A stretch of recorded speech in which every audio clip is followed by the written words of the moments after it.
àní. ẹ̀rù yín tó bá ẹ̀yin ọba wa nílẹ̀ Yorùbá wọ́n tún ti bẹ̀rẹ̀ báyìí. Táwa bá ń sọ̀rọ̀ ẹ máa ń rò pé bóyá kí lọmọdé yẹn sọ, kí lọmọ kékeré yẹn sọ. Lálàkọ̀ọ́kọ́ ẹ jẹ́ kí kọ́kọ́ kí ẹ̀yin ìyá àti bàbá wa nílé, lóko, lájò, lẹ́yìn odi, ní gbogbo ibikíbi tí Ọlọ́run Elédùmarè tó bá ti ń fún yín ní àǹfààní láti máa gbọ́ nǹkan tèmi ọmọ yín sọ, Williams Olúwatósìn ọmọ Ògúnbíyì aka mass bearer for the bad leaders, aka Alógúnmàṣíkà, aka mass glorier for the good leaders. Oòduà àgbéwà kò ní gbé ọ̀dàlẹ̀. Ẹ̀yin èèyàn wa, ó tún ti ṣẹlẹ̀. Tí n bá sọ fún yín wípé ó ti ṣẹlẹ̀, kẹ́ mọ̀ pé ó ti ṣẹlẹ̀ ni. Tá bá ń wí ní jẹ́ a wí, tá bá ń sọ ní jẹ́ ká sọ. Ẹ̀yin nìkan lẹ máa ń jẹ́ ọlọ́gbọ́n ní ojú ara yín. Ìfẹ́ fi ọgbọ́n ẹlòmíì ṣe. Àwọn àgbàdẹ̀bọ̀ wọ́n ní ẹni ká fọgbọ́n ọlọ́gbọ́n ṣọgbọ́n kò kí ń jẹ́ ká pe àgbà ní wèrè. Ṣùgbọ́n ẹ̀yin àgbààgbà wa nílẹ̀ Yorùbá, ẹ̀yin ò tẹ̀lé òwe yìí. Ẹ̀dẹ̀ ti gbàgbé pé òwe àgbà ló sọ bẹ́ẹ̀. Kò kí ń ṣe àwa tí ẹ̀ ń bá jà, kò kí ń ṣàwa la pa òwe yẹn. Ẹ̀yin àgbààgbà ilẹ̀ Yorùbá, ẹ̀yin náà lẹ gbé òwe yìí kalẹ̀. Ẹ wá gbé òwe yìí kalẹ̀ tán, ẹ wá fẹ́ tẹ̀lé òwe yìí mọ́. Àbí báwo, ẹ̀yin àgbà lẹ sọ pé ká fọgbọ́n ọlọ́gbọ́n ṣọgbọ́n. Bàbá wa Dr. Chief Sunday Adéníyì Adéyẹmọ Ìgbòho Òòṣà, bàbá dáadáa, bàbá tọ́lọ́run gbé kalẹ̀ fún àwa ọmọ Yorùbá, tí Ọlọ́run wọ́n sí àwa ọmọ Yorùbá wípé kó wá kúrò lóko ẹrú, kó wá gbà wá lọ́wọ́ àwọn agbénipa, kó wá gbà wá lọ́wọ́ àwọn afẹ̀míṣòfò, kó wá gbà wá lọ́wọ́ àwọn aṣọ ẹni dẹni yẹpẹrẹ. Ẹ̀yin àgbààgbà ilẹ̀ Yorùbá, ẹ fi ọgbọ́n bàbá yìí fi ṣọgbọ́n, ẹ mú ọ̀rọ̀ wọn lò pàápàá. Tí bàbá wa Dr. Chief Sunday Adéníyì Adéyẹmọ Ìgbòho Òòṣà, ẹkùn ọkọ Fúlàní, owó baba Gami, general actor gbogbo ilẹ̀ Yorùbá káàpàtà, ọmọjọmọ lọ, aláàánú mẹ̀kúnnù, bàbá tó máa wà lẹ́yìn tá máa fi àwọn ará wájú lọ́kàn balẹ̀, tọ́kọ̀ wọn á sì máa balẹ̀ jọjọ. Àjànàkú kọjá mo rí nǹkan fìrí, tàbá rere ká ní àárẹ̀rẹ̀, ẹ̀kì ẹmu ẹran bí òrẹ̀ kọ́. Iṣu ẹni ní tọwọ́ ẹni bepo, tí ó bá rí bẹ́ẹ̀, Ìgbòho Òòṣà ó kọjá wẹ́rẹ́wẹ́rẹ́. Táwa mọ̀ ta confirm. Ẹni tọ́lọ́run bá gbé dìde, ẹ jẹ́ kí gbogbo àwọn ará ẹ̀yìn, ẹ jẹ́ ká gbà fún. Èyí ṣe tí tẹ̀m̀bẹ̀lẹ̀kú ìṣe wá pọ̀ tó yìí, èyí ṣe tí ìlara ìṣe wá pọ̀ tó yìí. Kò kí ń ṣe ilẹ̀ Yorùbá tẹ jágbàgbà lè, oníṣòwò ni bàbá yìí já fún mi. Tàbá wí ẹ̀ní jẹ́ awí, tàbá fọ̀ ẹ̀ní jẹ́ afọ̀, òun ló ti délẹ̀ yìí sí. Ṣé ti gbọ́ nǹkan tó ṣẹlẹ̀ níjẹ̀bú Òde? Ìròyìn jẹ́ ìrònú, ó jẹ́ ìròyìn tó bá mi nínú jẹ́. Inú wa ò ní bàjẹ́ láṣẹ Elédùmarè, láṣẹ àwọn alálẹ̀ ilẹ̀ Yorùbá. Nǹkan wa tó ga ò ní bàjẹ́, ìdólẹ̀ ti da náà kò tún ní bàjẹ́. Bí mo ṣe ń bá yín sọ̀rọ̀ yìí, àwọn ajínigbé wọ́n ti restructure ara wọn. Àwọn kan ti péra wọn sí títì, àwọn kan ti péra wọn sáàárín ìlú. Báwo ni mo ṣe mọ̀ ọ̀rọ̀ yìí? Àtẹ̀jíṣẹ́ tí iléeṣẹ́ ọlọ́pàá Ògùn State tí wọ́n fi síta tó wà lórí Punch àárọ̀ yìí, kò ṣe pé wọ́n ní ẹ lọ sórí Punch ẹ máa rí. Wọ́n jí arábìnrin kan gbé toyúntoyún, òun àtọkọ ẹ̀ fẹ́ wọnú ilé báyìí, wọ́n dẹ̀ fi ọkọ sílẹ̀, wọ́n dẹ̀ jìyàwó tó wà nínú oyún gbé. Wọ́n ti mọ̀ pé ìyàwó tó wà nínú oyún, ọkọ á sáré sọ́ọ̀tún sáré sósì, á wá owó láti wá gba ìyàwó àtòyún ẹ̀ lẹ̀. Ìjínigbé ti wá di nǹkan tí ò jọjúmọ́ Ìgbòho Òòṣà mo kí ẹ bàbá mo máa ń sọ fún yín wípé Àjànàkú kọjá mo rí nǹkan fìrí tábà rẹ́yìn ká ní ẹjá gbọ́dọ̀ bàbá mi ṣe Sunday Igboho. Sunday Igboho ní bọ̀ àbọ̀. tí n bá gbórúkọ Sunday Igboho àyà mi ò tún jáde. Kò sí nǹkan kan òtútù ó mú mi pẹ̀lú. Òtútù tí mo ọ wá parọ́ pé òrírò ẹ̀rí kọ́. Látijọ́ tí wọ́n ti bí mi rírò ẹ̀ rí. Níjọ́ tí mo gbọ́ pé Sunday Igboho ń tún lọ Ògùn State báyìí níjọ́ náà mi ò lè sùn. Ẹ lọ níṣẹ́ ọlọ́sí ọmú. Ẹ̀yin náà gbọ́ nǹkan tí Fúlàní yẹn sọ nípa Sunday Igboho nísìnyí. Ẹ̀yin àgbààgbà ṣáwọn àgbààgbà yìí ṣọ́ wà fún wa ṣá? Ṣé ẹ wà fún àwa ọmọ Yorùbá ṣá? Àbí ẹ wà ń bẹ̀ fúnra yín? Tó bá fi dídá èyí pẹ̀lú body language gbogbo ẹ̀yin àgbààgbà ilẹ̀ Yorùbá ẹ̀ ń jẹ́ ká mọ̀ pé wà fúnra yín. Ẹ ò wà fún àwa ọmọ Yorùbá. Ó jẹ́ ohun tó bà ní nínú jẹ́. Lára àkọ́ tó bà mí nínú jẹ́ jù nípa ọ̀rọ̀ ẹ̀yin àgbààgbà Yorùbá, bàbá wa Àwùjalẹ̀ tí wọ́n jẹ́ kábíyèsí tí gbogbo ọmọ Yorùbá ń wárí fún. Ẹwù àtijọ́ tí wọ́n ti ń sọ̀rọ̀ àwọn ọba lórí social media, wọ́n tẹnu àtẹ́lu bàbá wa Síkírù Àwùjalẹ̀ yìí. Wọ́n máa ń yọ owó sọ́tọ̀ ni. Mo ní láti sọ eléyìí. Nǹkan tó ṣẹlẹ̀ yìí, obìnrin tí wọ́n jí gbé yìí, community wọn, ẹni agbègbè wọn ló ti ṣẹlẹ̀. Bàbá wa ẹnìjọ́ mẹ́ta ilẹ̀ fi El-Rufai ilẹ̀ fi jẹ oyè. Gbogbo wa sì lámú ẹni tí El-Rufai jẹ́. El-Rufai jẹ́ bàbá dáadáa táwọn Fúlàní. Ó jẹ́ bàbá tí ó kì í jẹ́ kí ìyà jẹ àwọn ọmọ Fúlàní. Fúlàní kan náà ilé wa lọ́ọ̀tá àwọn ọmọ Yorùbá. Bí wọ́n ṣe ń gbé wa tà lọ ń gbé wa pa ni wọ́n ń gbé wa gbowó.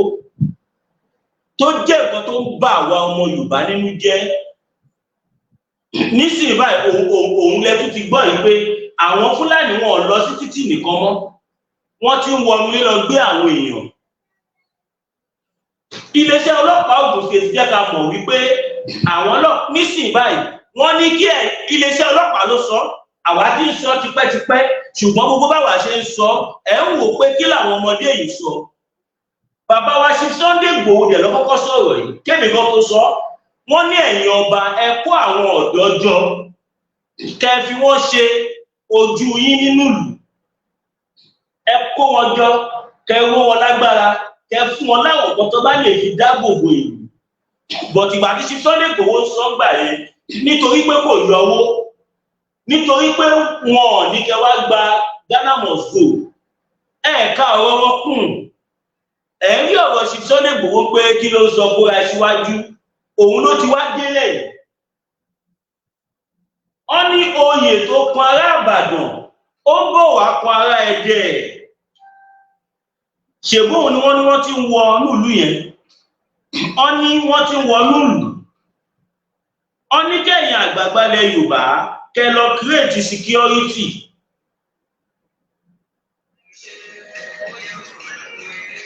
Wọ́n ní kẹ́ create security. Àti gbàwó dẹ̀ làwa ti ń sọ̀rọ̀ yìí wípé ẹ̀yin àgbààgbà ilẹ̀ Yorùbá, àwọn ọ̀dọ́ ẹ ró wọn lágbára, ẹ jẹ́ kí àwọn ọ̀dọ́ kó máa dáàbò bò ṣọ̀gbọ́ apá bàtà apá jọmọjọmọ etí ẹ̀. Nígbà tí arábìnrin olóyún tí wọ́n jí gbé yìí, ìgbà tó máa dárúkọ àwọn tí wọ́n lọ gbà sílẹ̀, So Safe Corp, Vigilante, àkàwọn local securities ni wọ́n ní wọ́n ṣiṣẹ́ pẹ̀lú àwọn ọlọ́pàá tí wọ́n fi rí wọn gbé. Tẹ́mi dẹ̀ mọ̀ pé àwọn yẹn ló gbà wọ́n sílẹ̀, ṣùgbọ́n ọlọ́pàá ló máa take over tó torí ọlọ́pàá jẹ́ ó jẹ́ federal body. A ti sọ kíní ìfún yín lọ́pọ̀ ìgbà, a ò mọ ìdí tí ẹ ṣe fẹ́ ṣe tàbí tí ẹ ṣe fẹ́ mú àmọ̀ràn yẹn lò. Nísìnyí báyìí ìjọba fún ara ẹ̀ ló wá ń sọ fún yín wípé ẹ lọ empower àwọn ọmọ yín, local securities. Wọ́n sọ wà ní newspaper Punch àárọ̀ yìí wípé káwọn àgbààgbà, káwọn tradition àbáwọn traditional rulers, àwọn lọ́balọ́ba ìjòyè bàbá wa Wàsíù Àyìndé ọmọ Ìjẹ̀bú nìyí a ò lè gbọ́ rí kẹ́kẹ́ mẹ́nubà rí pé wọ́n ṣe ń jíyàn gbé yóò dá àìmọye bí wọ́n ṣe ń jíyàn gbé ní Jẹ̀bú tó ń jíyàn gbé jáde tí mi ìdẹ̀ fi jọ́kan rí kẹ́kọ̀ọ́ dẹ̀mú èyí torí political aspect ẹni tó jí ọmọ mẹ̀kúnnù gbélé yìí tó bá dọ̀la tí Fúlàní ò bá rí ọmọ mẹ̀kúnnù jí gbé mọ́ ó ń bọ̀ lọ́dọ̀ ẹ̀yin olówó pàṣọ tá a fi nà ìyàwó tá a fi nà ìyálé ó ń bẹ lókè àjà fúnyàwó gbogbo oyè tí gbogbo yín jẹ ọba ni o baálẹ̀ ni o máyégún ni o balógun ni o ààrẹ ọ̀nà kakanfò ni o ṣèbí torí àwa ọmọ Yorùbá lẹ ṣe jẹ́ ó ṣe wá jẹ́ àwa tí ẹ torí wa tẹsọ pé ló ń ṣojú wa lọ́hùn ó ṣe wá jà wà lẹ́kẹ́. Aula bitter tea ẹkùn akíkanjú tí ń wọ̀yá ìjà pẹ̀lú àwọn àìsàn bíi kíndìnrín èyí tó ní stone nínú kidney stone yóò gbé tirẹ̀ tẹ́ẹ̀sì yámọ́ ìgbẹ́ dànù òun kan náà sì tún ní o ló ń ṣiṣẹ́ fún liver àìsàn jẹ̀dọ̀jẹ̀dọ̀ a tún máa ṣiṣẹ́ fún heart èèyàn ìṣòro àìlèmí sókè sódò dáadáa lá Aula bitter tea tó tún ṣiṣẹ́ fún ìfúnpá gíga high blood pressure bákan náà gbogbo ẹ̀yin tẹ́ bá ní ìṣòro ìsétọ̀ tá a mọ̀ sí prostate cancer gbogbo àwọn àìsàn tá a là kalẹ̀ yìí pátápátá ni yóò wo gbogbo ẹ̀sán. ìṣòro ara ríro ń kọ́ egbògi lá Aula bitter tea ní kẹ́ ẹ gbẹlura o. gbogbo ẹ̀yin tẹ́ wà ní Manchester láti rí egbògi lá Aula bitter tea rà ẹ kàn sí wọn ní nọ́mbà 45 Middleton Garden Manchester M24 1AB tàbí kẹ́ ẹ pè sórí àwọn nọ́mbà tó wà lójú ìwòran yín yìí àti Nigerians nọ́mbà yìí pẹ̀lú 0803 319 4355 tàbí 0802 626-5000. egbògi lá Aula bitter tea ewé àtegbò pọ́nbélé wọ́n fi ṣe àgbékalẹ̀ rẹ̀ pẹ̀lúra lónìí kò jẹ́rìí sí ìmọ̀ ìjìnlẹ̀ tiwantiwa.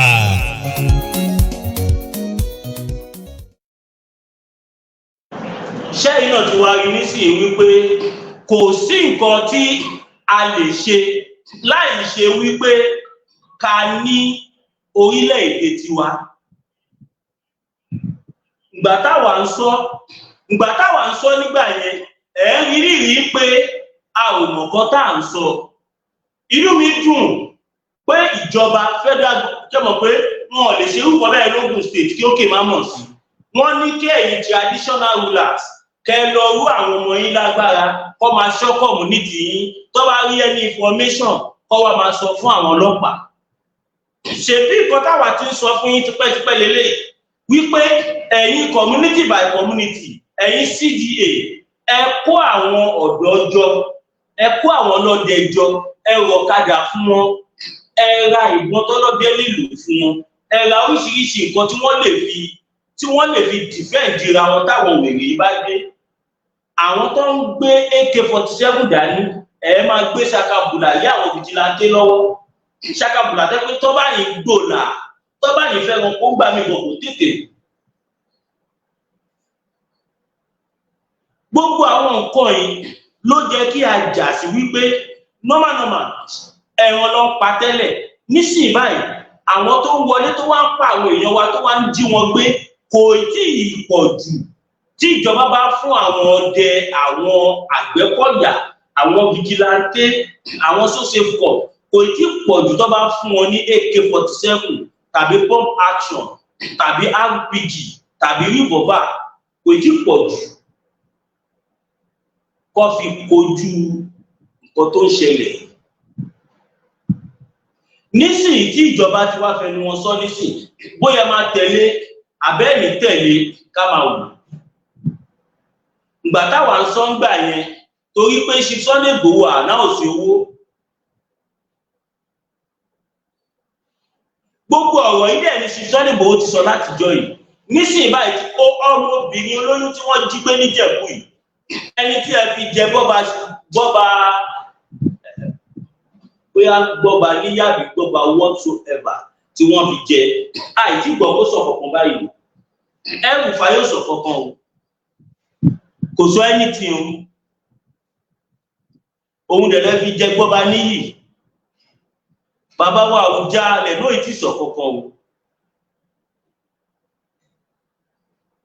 I believe that nǹkan tí Ogun State government ti ṣe nǹkan tó mọ́gbọ́n dání ni. Torí pé àwọn fún ara wọn mọ̀ wípé tó bá fẹ́ fi ti ọlọ́pàá ṣe, wọ́n máa fẹ́ fi tòkè ṣe nìyẹn ti federal government, which means ọlọ́pàá ò lè ṣe kankan láì ṣe pé àṣẹ wá láti Àbújá. Ẹ sọ fún mi, ṣé bẹ́ẹ̀ làwọn ọlọ́pàá Nàìjíríà ya ọ̀lẹ tó ni? Tó bá fi Nigerian Army, tó bá fi wọ́n sílẹ̀ àti Nigerian Police Force kọ́ ṣiṣẹ́ wọn bí iṣẹ́, ẹ̀ ní gbọ́ kankan tó ń jẹ́ pé wọ́n ń gbé ní pamọ́. Ìjọba ni. Ṣùgbọ́n nítorí wípé politics ti wọ̀ ọ̀rọ̀ yìí, wọ́n ti sọ di politics. Tí politics ò bá tí wọ̀, mélòó lára àwọn Fúlàní tó ń jí ọ̀gbìn? Mélòó ni wọ́n? Ṣé wọ́n tó nǹkan ni? Wọ́n tó nǹkan tó ń pera wọn.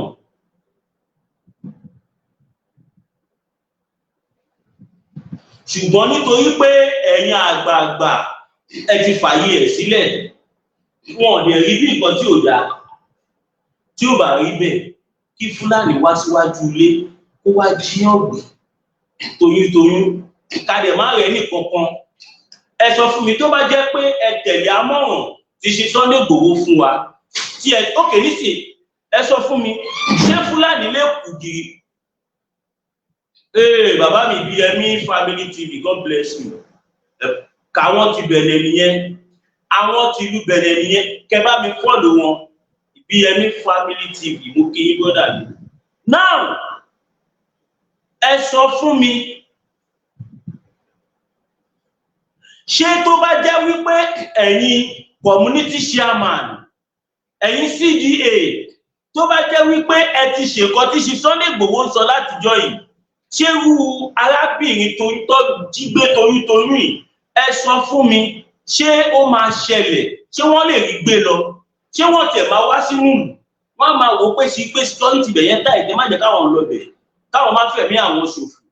Ẹ wo Ìbàràpá, ajínigbé wo ló bí aláìyá ẹ̀rẹ̀ kó wọnú Ìbàràpá? Ṣọ̀gbọ́n apá bàtà, apàjọwọ́jọ etí ẹ̀. Fúlàní wo ló bí kó wọnú gbọ̀ngbọ̀n?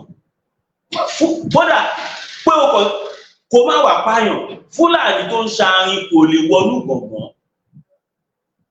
Ó máa ṣàlàyé nǹkan tó wá ṣe. Ó máa ṣàlàyé ilé bàbá ẹ̀ tó wà ńbẹ̀. Ó máa nawọ́ sílé bàbá ẹ̀ tó fẹ́ wá kí nínú ìlú. Ó máa nawọ́ sílé bàbá àsàlẹ̀ yín tó wà nílùú yẹn tó fẹ́ wá kí. Ṣé a lè jẹ́ kí gbogbo ilẹ̀ Yorùbá rí bẹ́ẹ̀ ni?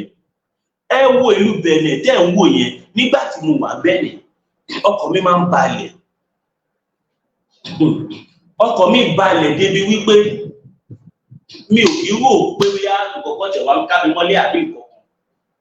Ẹ wo bí mo ṣe ń fẹ́ ra látàárọ̀, ọlọ́tàn jẹnẹrétọ̀ ni. Ẹ̀yin tẹ́ bá bá mi bẹ̀rẹ̀ prógráàmù yìí, kẹ́rí pé abẹ́bẹ̀ ni mo fi ń fẹ́ ra.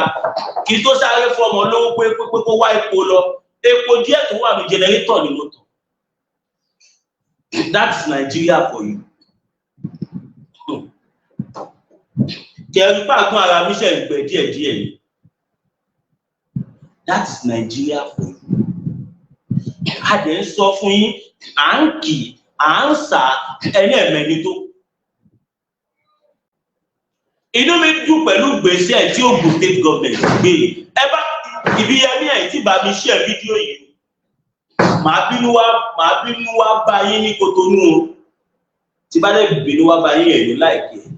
Now, ẹ wo bí Kotonu ṣe kéré tó yẹn. Ó lè ò lè jà níbẹ̀. Débi tí Fúlàní máa ń lòun gbégbó. Mọye àdúgbò tí Fúlàní máa kọjá kó tó wá sí àdúgbò yìí. Mọye station, ibo ló wà ní Nàìjíríà àti police stations. Ibo ló wà ní Nàìjíríà táwọn ọdẹ ò sí. Àwọn ọdẹ wà, ṣùgbọ́n òfin Nàìjíríà ti render àwọn useless. They make them to be useless. Ẹni tẹ́ gbé ṣá, kódà kọlọ́dẹ ẹ̀mí wà tó jẹ́ pé igi àti torchlight lásán lẹ gbé fún níwájú ẹni tó gbé K47 dání tó bá wá sínú àdúgbò tó bá jẹ lọ níwọ̀n ṣiṣẹ́ wọn bí iṣẹ́ tó bá tún fẹ́ ṣe bí iṣẹ́ ń kọ́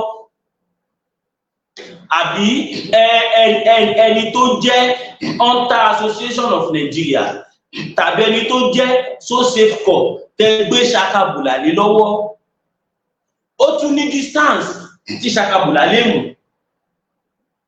ṣakabùlà close range nìkan ni ó lè mú èèyàn tó dúró sọ̀kan tó rí tó sáré tẹ tírígà tó sáré kílẹ̀ ògbà wọn lọ́dẹ lọ ibẹ̀ ni wọ́n kan tó gbé kápẹ́ tó gbé ṣakabùlà dání gbọ́dà tó fọ́n tó pè fí àti ló máa fọ́n síta kó tó ní o fẹ́ tún kì wọ́n ti pa ẹ́ o ti dọ́rùn o ti ń gbàdájọ́ lọ́wọ́ Ọlọ́run kí o tó sọ pé òkú ẹ fẹ́ tún mí káwọn àgbàdo ẹ̀bọ̀ wọ́n ní òkú òun bá láyè ìwújọ́ ó tiẹ̀ jẹ́ ká láti ta àwọn ọba wa ó jẹ́ ká láti ta àwọn táwọn lọ kọ́ lọ ṣojú wa ní iwájú ìjọba tó bá jẹ́ pé ìtó dá wà láàrin ṣùgbọ́n àwọn ẹranko ló pọ̀ jù lára àwọn bíbù yìí ó jẹ́ kí ara ka yín kò sí àṣẹ pé ẹ̀bìmọ̀ tábà sọ pé mọ bó ṣe ń ṣèyàn ọ̀pọ̀lọpọ̀ yín lẹ bímọ tá à ń gbọ́ ọmọ yín graduate bí ìkọ̀ọ̀kan ọmọ yín kan ṣe kíní kan ọmọ yín ṣe ọmọ yín ṣàwù ọ̀pọ̀lọpọ̀ yín lẹ bí àwọn ọmọ táwọn ọmọ yín ṣe dáadáa bẹ́ẹ̀ni ṣe rí ọ̀la lè má rí bẹ́ẹ̀ ọ̀pọ̀lọpọ̀ yín ẹ ti rí ilé ayé ní àwa lọ fi Takérédolú fi kọ́gbọ́n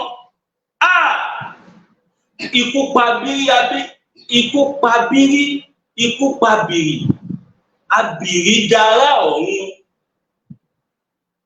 ikú tó ń pa ojúbà ẹni òwe ní pa fún ni tí bàbá wa Akérédolú tó bá mọ̀ pé báwọn ṣe máa kú tú ẹnìyẹn ṣé wọ́n ní support Yorùbá nation ṣebí ikú àti wàhálà tí wọ́n ń sá fún tí wọ́n fi jáde tán pé káwọn máa lose ipò àwọn ẹ wò kan tó ṣẹlẹ̀ ní Ondo State Government ìjọ tí Akérédolú kú ìjọ yẹn ni wọ́n announce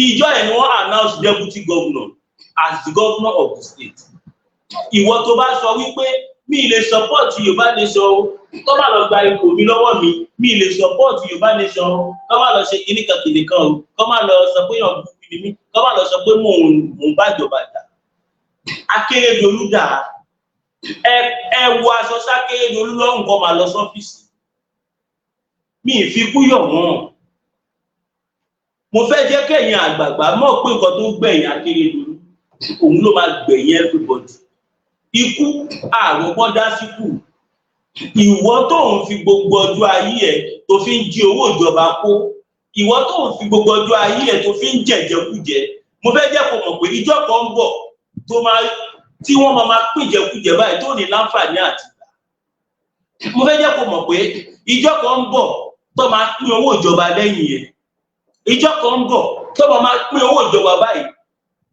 tí spirit á máa rí tó nílé sọ̀rọ̀ débi tí wà lọ́wọ́ gbà tiẹ̀ ṣe ru ọjọ́ àti sùn tẹ́ ń gbélé ayé bẹ nípa yóò ní parẹ́ tó jẹ́ wípé gbogbo nǹkan tí ó bá ti jẹ́ òṣèlú kì í dá sí ẹ wo bàbá wa Pásítọ̀ Adébóyè náà tó bá máa sọ̀rọ̀ ní tiwọn Nàìjíríà rí bẹ́ẹ̀ta that is kìnìkan wọn pààyàn rí bàbá yóò jáde rí lórí pé wọ́n jíyàn ọ̀pọ̀lọpọ̀ gbàdé láti ń sọ fún yín wípé religion nǹkan tó dáa ni but religion in Nigeria 90% so-called man of God èmi ò trust wọn I trust nobody ibẹ̀dẹ̀ lẹ́yìn kan wà tí wọ́n ti bu ewọ́ ṣe yín tá bá ń sọ fún yín pé ẹ lọ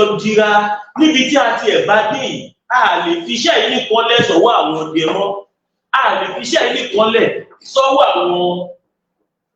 aṣọ ẹ̀mí àti dúkìá. A lè fi iṣẹ́ yìí kọ́lẹ̀ fáwọn ọlọ́pàá mọ́ àti fún àwọn ọlọ́dẹ mọ́. Níbi tí a bá dé yìí nísìn, gbogbo ọmọ Yorùbá, ìwọ ló gbọ́dọ̀ jẹ́ ọlọ́dẹ ara ẹ̀. Torí pé tó bá sọ pé òun dúró de ẹnìkan kó wá máa ṣọ́ ẹ, my brother, ó ti kú wọn ìtì sí ẹ. Ẹ wo orú arábìnrin tó gbé toyúntoyún yìí. Ká tiẹ̀ dúpẹ́ lọ́wọ́ iléeṣẹ́ ọlọ́pàá Ògùn State torí pé àwọn àtàwọn Àgbẹ̀kọ̀yà fìjìláńtè sósì fún ọ̀gùn kọ̀ọ̀kan wọ́n ṣe ìyá yẹn láwàárí. Ó ṣe láwàárí. Ó sáré kọlù nugbó orí wọn. Ká dúpẹ́ lọ́wọ́ wọn. Ṣé mọ̀ pé tó bá jẹ́ pé arábìnrin yẹn wọ́n jẹ́ ni tó bá jọmọ̀ ìbílẹ̀ tó ní ayẹta, tí wọ́n ní tìdíjò, tí wọ́n ní fọ́gbọ́n, tí wọ́n lókìgbẹ́, tí wọ́n ní àkàbá, tó láṣọ òbora, tí wọ́n lóríṣiríṣi nǹkan, tí wọ́n ní ẹ̀wọ̀n ṣọ̀pọ̀nà, tó ní màálù, tó lóríṣiríṣi nǹkan, tó lágbèrú, tó ní gbogbo ẹ̀. Gbogbo àwọn nǹkan yìí láwọn bàbá wọn máa ń ní láyé àtijọ́ nílẹ̀ Yorùbá. Ǹjẹ́ gbọ́rígbọ́ jí ọmọ Yorùbá kan gbé ní ayé àtijọ́? Kò lè ṣẹlẹ̀. Èèwọ̀ agbọ́dọ̀. Ìpá tá a pọmọ àgbẹ̀rí ọmọ ọ̀gbẹ̀rì, a ò gbọ́dọ̀ pọmọ awo bẹ́ẹ̀. Ìpá tí a pa ọmọ, ìpá tí wọ́n pa ọmọ Fúlàní, wọn ò gbọ́dọ̀ máa pa ọmọ Yorùbá bẹ́ẹ̀. Ọmọ Yorùbá, Adẹ́dàá dá wa pé, Ọlọ́run Elédùmarè ó dá wa pé, ṣùgbọ́n àwa là ń fọwọ́ sí júwe ilé bàbá wa. Ìgbà tọ́lọ́run dá wa nínú gbogbo ẹ̀yà tó wà, Ọlọ́run yọ̀ǹda ewé àti egbò fáwọn ọmọ Yorùbá. Àwa tọ́lọ́run wá yọ̀ǹda ẹ̀ fojú, àwa nìyá ẹ̀ wá ń jẹ jù. Irú arábìnrin tó lóyún tí wọ́n jí gbé yìí. Báwọn Fúlàní ẹ̀ ṣe dé, ó pòórá. Tàbí tó bá jẹ́ni tó confirm, tọ́pọ̀ ẹ̀ bá confirm bí wọ́n ṣe dé yẹn, kọ́pọ̀ sáré máa kí ló ṣẹlẹ̀ níbo kọ́ dàgbọ̀n bò káwọn tó dàgbọ̀n bò kọjọ́ náà nípò lẹ́sẹ̀kẹsẹ̀. Ẹ sọ fún mi, tí wọn ò bá arábìnrin yẹn ń kọ́, kí la fẹ́ máa sọ? Ó bá kú nìyẹn. Ẹ̀ẹ́dẹ̀ yìí jẹ́ bọ́ fẹ́ẹ̀sì kú wa lẹ́rú mọ́. Àti so àti wí. Kàkà kí ẹ understand nǹkan tá à ń sọ, ẹnu àtẹ́lẹ̀ ń bú nǹkan tá à ń bá yín sọ. Tí n bá gbórúkọ Sunday Igboho àyà mi ò tún jáde. Kò sí nǹkan kan. Òtútù ó mú mi pẹ̀lú. Òtútù tí mo ọ wá parọ́ pé òrírò ẹ̀rí kọ́. Látijọ́ tí wọ́n ti bí mi rírò ẹ̀rí. Níjọ́ tí mo gbọ́ pé Sunday Igboho. Yorùbá gbọ́n, àtẹnujẹ ló ń pa Yorùbá. Ṣé lóòótọ́ ni àbí wọ́n parọ́ mọ́ Yorùbá ni? Ó ga o. Ṣé lóòótọ́ ni àbí wọ́n parọ́ mọ́ àwa ọmọ Yorùbá ni? Kẹ̀kẹ́ jẹ́ ká dáhùn ìbéèrè yẹn sí comment section. Now, ẹ má gbàgbé láti like, comment, share, subscribe. Fẹ́yìn tẹ́ bá ní ìpolówó ọjà tẹ́ fẹ́ gbé fún wa, tàbí tẹ́ bá ní important information tẹ́ fẹ́ fún wa, tẹ́ fẹ́ ká bá yín pariwo ẹ̀ síta, ẹ kẹ́kọ̀ọ́ wá sórí +229 57 74 7970 +229 57 74 7970 lẹ́ẹ̀kan sí +229 5774 7970. Ẹ má gbàgbé àti fún wa ní super chat, super sticker sórí YouTube channel wa. Who are very, very important. God bless you all. I love you all.